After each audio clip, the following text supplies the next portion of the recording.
Hi friends, அஸ்ஸலாமு அலைக்கும். இன்றைக்கி காலைலந்தாங்க விளாக் எடுக்க ஆரம்பிச்சிருக்கேன். நான் ஸ்கூல்னால நேற்றே நான் ஊலா மீன் வாங்கியிருந்தேன். அதை க்ளீன் பண்ணி நைட்டே ஃப்ரிட்ஜில் வச்சுருந்தேன். இப்போ ஐஸாக இருக்கனால தண்ணி ஊற்றி வச்சுருக்கேன். இதை க்ளீன் பண்ணிவிட்டு நான் மீன் குழம்பு வச்சு மீன் பொரித்து பசங்களுக்கு சாப்பாடு கொடுத்து விட போகிறேன். இந்த பக்கம் மீனை தண்ணியில் போட்டு இருக்கேன்னா, இந்த சைடு வெங்காயம், தக்காளி, பச்சை மிளகா போட்டு அரைஞ்சி வச்சுருக்கேன். அது கூட வெண்டைக்காய் அரைஞ்சி புளி ஊற வச்சுருக்கேன். இங்கிட்ட அரிசி வச்சுருக்கேன்னா, இப்போ நான் பாத்திரம்லாம் பாருங்கள். இப்போ இப்படி தான் கிடக்கு கிச்சன். நான் இப்போ க்ளீன் பண்ணிவிட்டு நான் சமையல் பண்ண ஆரம்பிக்கணும். இப்போ மீனை நான் அலசிட்டு மசாலா போட்டு தடவி வச்சிட்டோமாக்கு நம்ம நமாஸ் படிச்சுட்டு வர்றதுக்கு வந்தோடனே நம்ம சமையல் பண்ண ஆரம்பிச்சிடலாம். சமையல் பண்ண ஆரம்பித்தோமாக்கும் பசங்க ஸ்கூலுக்கு போகிறது டைம் கரெக்டாக இருக்கும். என் பொண்ணுக்கு வேன் வேறு வந்துடுமா, அதுக்குள்ளே எல்லாமே ரெடி பண்ணணும்.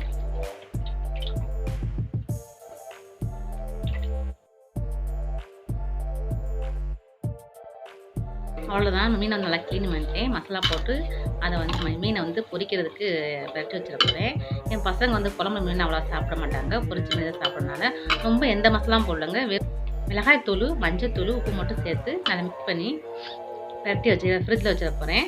நான் குழம்புலாம் வச்ச உடனே சாதம் வடித்த பிறகும் நான் மீனை பொரித்து சூடாக கொடுத்து விடலாம். ஆனால் என்ன தான் சூடாக கொடுத்துட்டாலும் ஸ்கூலில் சாப்பிடும்போது ஆறி போயிடும். என்ன பண்ணுறது? இப்போ மீனை ஃபுல்லாக நல்லா மசாலா தடவிட்டு நான் ஃப்ரிட்ஜில் எடுத்து வச்சிட போகிறேன்.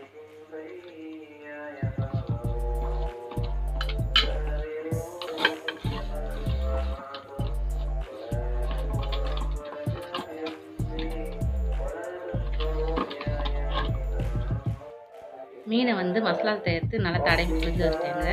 இங்கே பாருங்கள் எப்படி இருட்டாக இருக்குங்க. நான் 5 மணிக்கெலாம் 5:30க்கெலாம் எப்பயுமே நான் ஸ்கூல் இடத்துல 5:30க்கெலாம் எழுந்திரிச்சிருவேன். இப்போ நமாஸ் படிக்க போகிறேன். இங்கே தொழுதுகிட்டு இருக்காங்களா, நான் நமாஸ் படிச்சுட்டு வந்து தான் மற்ற வேலையை ஆரம்பிக்கணும். ஆனால் காலையில் நம்மளே சூப்பராக இருக்கும். அந்த நாளே ரொம்ப நல்லா இருக்குங்க.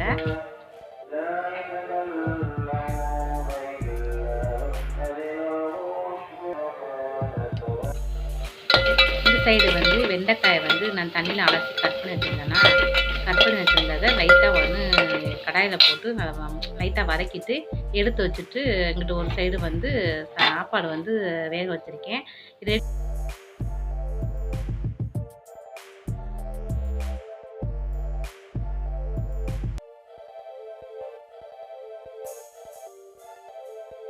இப்போ சாப்பாடை ஒரு பக்கம் வடிச்சுட்டு இருக்கேன். சரி, மீன் குழம்பு தாளித்து விட்டுறலாம். நான் எப்போ வைக்கிற மீன் குழம்பு தாங்க. நிறைய ரெசிபி வேறு போட்டிருக்கேன். நான் அது என்ன சொல்கிறது, வெந்தய பஜ்ஜியில் போட்டு தாளிச்சிட்டு வெங்காயம் போட்டு தக்காளி போட்டு பூண்டை தட்டி போட்டு வதக்கிட்டு மிளகாத்தூள் போட்டு மீன் குழம்பு மீன் கரைச்சலை ஊற்றி தாளித்து விட்டுற போகிறேன். வெந்தஞ்சீரகம் போட்டுக்கிறேன். மற்ற வெங்காயத்தை நட்டு போட்டு அது கூட கருவேப்பிலை கொத்தமல்லாம் சேர்த்துட்டு நல்லா வதக்கிட்டு நான் எப்போ வைக்கிற மீன் குழம்பு தான் என்னுடைய ஸ்டைலில் எப்படி மீன் குழம்பு வைக்கணும் அதே மாதிரி தான் வைக்கிறேன். லாஸ்ட்டாக கொஞ்சம் தேங்காய் அரைச்சி ஊற்றுறேன். நான் வீட்டில் எடுத்து கூட இல்லை.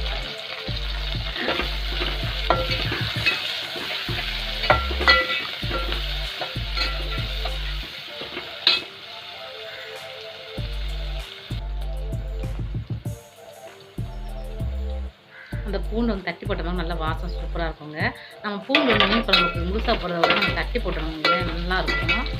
அந்த பூண்டு நம்ம குழம்புல சேர்ந்துனா பசங்க சாப்பிட்ருவாங்களா, ரொம்ப நல்லாயிருக்கும். வெங்காயம் நல்லா வதங்கிடுச்சு. இப்போ தக்காளி சேர்த்துட்டு அது கூடயே நான் கொஞ்சம் கொத்தமல்லி சேர்த்து வதக்கி வைக்கிறேன். அவ்வளோதாங்க. வதக்கின அப்புறம் மிளகாத்தூள் போட்டோம்னா புளி கரைச்சி நான் கையில் கரைச்சி வச்சுருக்கேன். மசாலா சேர்த்து அதை தூக்கி அவ்வளோதான் பாருங்க. நான் வதங்கி வச்சுக்காது. இப்போ புளி கரைச்சி வைக்கிற போகிறேன். வெண்டைக்காய் சேர்த்து லைட்டாக வதக்கிற போகிறேன். கத்திரிக்காய் எனக்கு மீன் குழம்புல கத்திரிக்காய் அப்படி ரொம்ப பிடிக்குங்க. ஆனால் கத்திரிக்காய் பயங்கர விலையாக இருக்குது.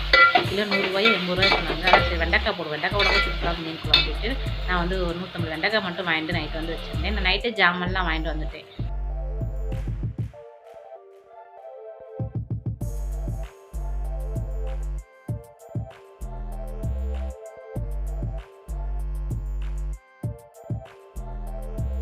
பண்ணிட்டு நம்ம கரைச்சி வச்சிருக்க புளி கரைச்சல் ஊற்றிட்டோமாக்கும் கொதிச்சிருச்சுன்னா ஒரு 5 நிமிஷம் நல்லா கொதிக்க வச்சிட்டோமாக்கும் மீன் போட்டுட்டா நம்ம சூப்பராக மீன் குழம்பு ரெடி ஆயிடும்.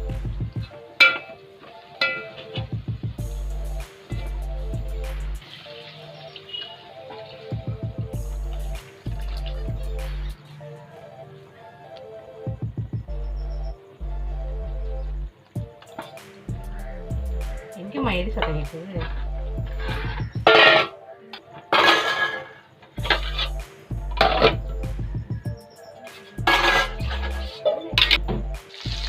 இது மீன் பொரிஞ்சிருக்கு. இங்கே வந்து குழம்பு ரெடியாகிடுச்சு. குழம்பு ரெடியாகிட்டு சிம்மில் வச்சுருக்கேன். கொதிச்சோன்னா ஒரு 5 நிமிஷம் கொதிச்சாங்க எண்ணெய் பிரிஞ்சிற போது நம்ம வந்து அமைச்சிடலாம். இங்கே வந்து மீன் பொரிச்சிருக்கேன்.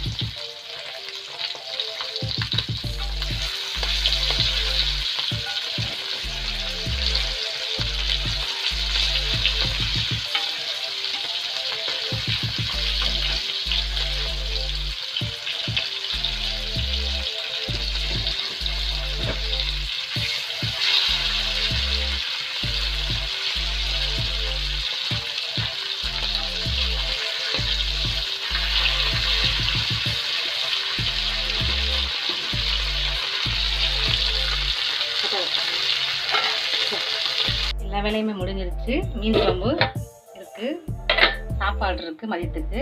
இது வந்து மீன் பொரிச்ச வந்து தோசை சட்டி அப்படி வச்சுருக்கேன். நான் மீன் பொரிக்கணும் ஏன்னா வச்சுருக்கேன். இப்போ கிச்சனில் அடுப்பெலாம் தொடச்சி க்ளீன் பண்ணிட்டு பசங்களாம் ஸ்கூலுக்கு போயிட்டாங்க. இப்படி நல்லா க்ளீன் பண்ணிட்டு எல்லாமே. இப்போ ஒன்று பெரிய வேலை இருக்குங்க, பாத்திரம் கழுவணும். அதான் பெரிய வேலை. வெளியே பாத்திரத்தை தள்ளி போட்டிருக்கேன். பார்த்து டெஸ்ட்னாக்கும் கொஞ்சம் ஃப்ரீ ஆயிடுவேன். கொஞ்சம் நேரம் அப்படியே உட்காந்து டிவி பார்த்துட்டு கொஞ்சம் தோசைக்கு ஊற வேண்டியதாக இருக்குது. தோசைக்கு நம்ம அரிசி ஊறப்படணும். பாத்திரத்தை கழிட்டு அரிசி ஊறப்பட வேண்டியதுதான்.